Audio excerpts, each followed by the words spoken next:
What is up guys? For today's video, as you can see, I'm going to share with you how I make funnel cake.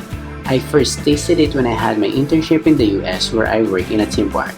So stay tuned guys as I share one of my favorite snack.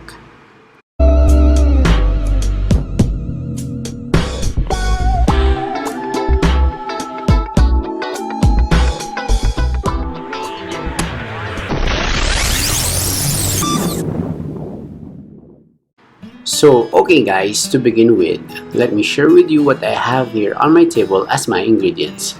First, we have 3 pieces of eggs, 1 glass of milk, 1/4 cup of sugar, 2 tablespoons of baking powder, 1/2 tablespoon of salt, and 2.5 cups of all-purpose flour. And I also have here a chocolate syrup for my toppings.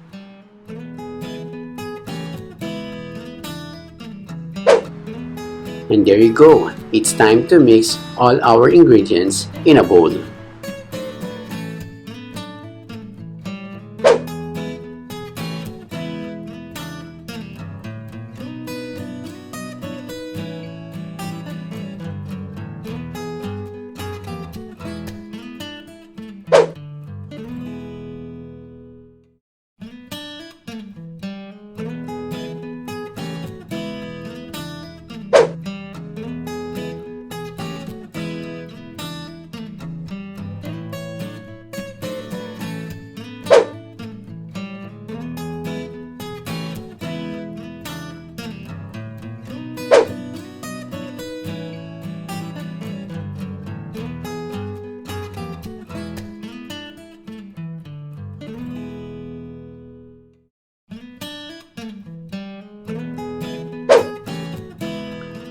Just mix all the ingredients until you get the right consistency.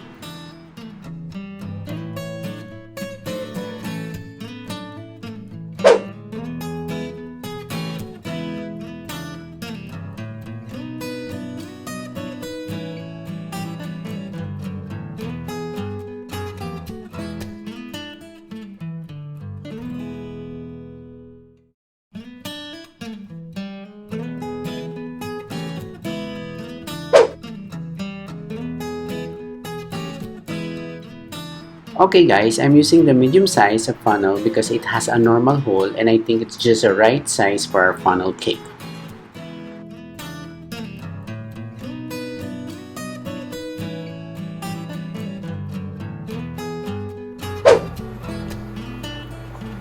Then randomly move around the funnel on the pan, but make sure the oil is in proper temperature.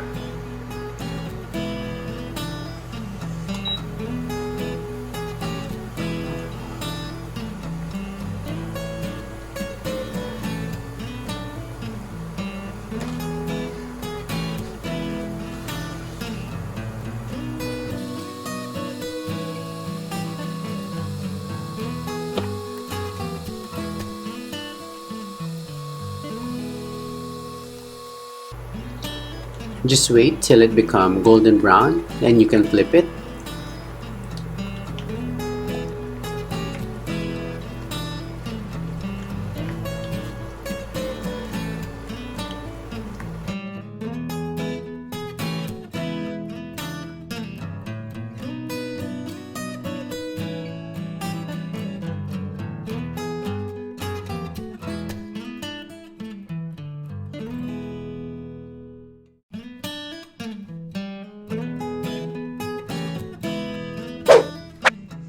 Then you can put any toppings like chocolate syrup, strawberry syrup, powdered sugar, or any fruits. It depends to your preferences.